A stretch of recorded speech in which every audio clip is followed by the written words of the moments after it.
Всем салют! Вы на канале «Где моя клюшка, чувак?» И в этот раз мы хотели бы представить вашему вниманию команду, которая практически всегда проходит мимо обсуждений о попадании в плей-офф, не говоря тем более о завоевании кубка.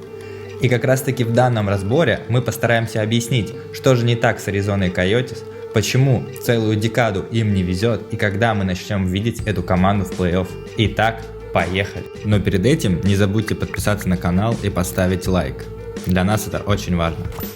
Также принимайте участие в розыгрыше стильной кепки от нашего канала.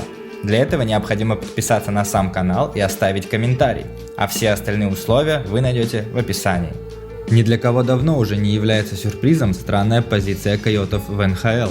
Команда за последние 10 сезонов лишь один раз оказывалась в плей-офф, а репутация клуба, как место, куда отправляются завершать свои контракты бывшие топ-игроки, которые даже и на лед за команду не выходят, никого не радует.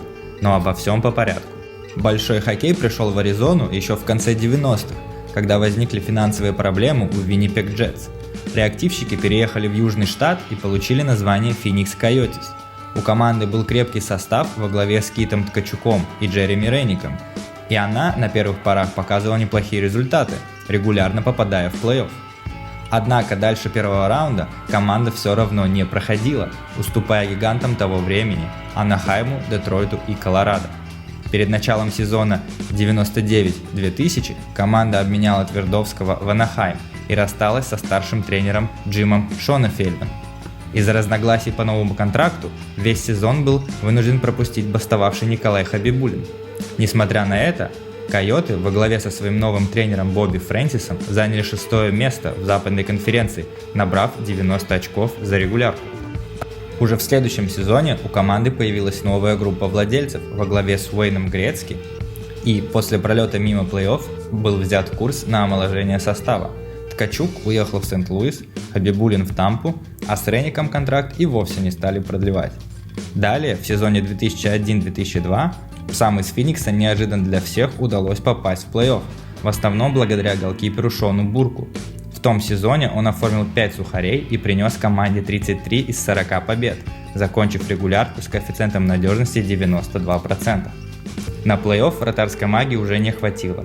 Поражение в первом раунде от Сан-Хосе Шаркс 4-1 в серии.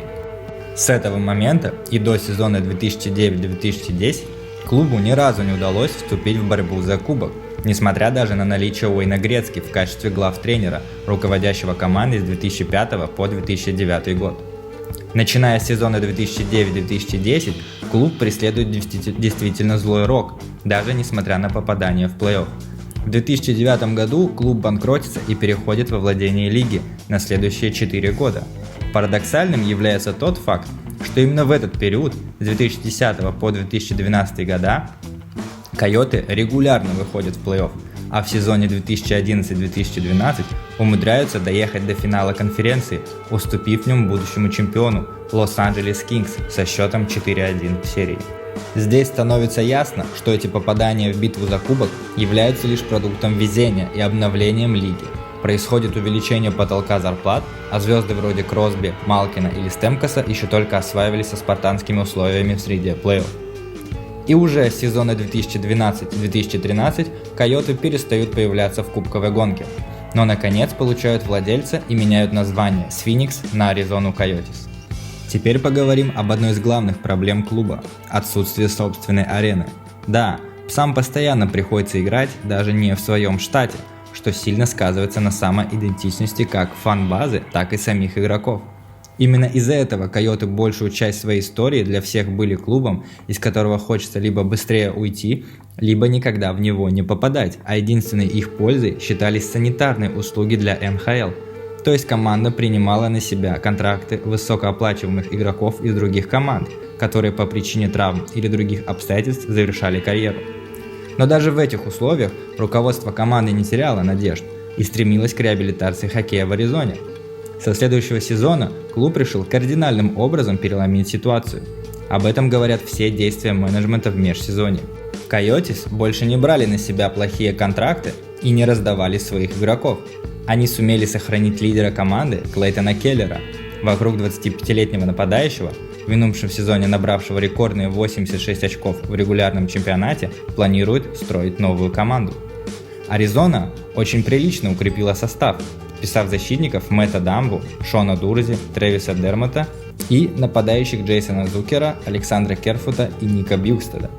Это, разумеется, не звезды первой величины, но крепкие, давно зарекомендовавшие себя хоккеисты. На данный момент, когда прошла уже половина сезона, Койоты находятся на 11-й строчке в Западной конференции и показывают стабильную для себя игру. Конечно, клубу будет непросто избавиться от плохо пахнущей репутации в лиге, ведь помимо этого Койотам нужно будет соперничать с нынешними гигантами вроде Колорадо, Бостона, Ванкувера и Вегаса, которые в следующем сезоне станут только сильнее. Но НХЛ – лига перемен, взлетов и падений, поэтому при грамотном менеджменте и появлении у Аризоны собственной арены есть все шансы стать настоящими волками в лиге. Таким получился наш обзор на Аризону Койотис. Пишите ниже в комментариях, какие по вашему мнению еще есть причины долгого кризиса клуба. Ставьте лайки и подписывайтесь на канал. Также принимайте участие в розыгрыше стильной кепки от нашего канала.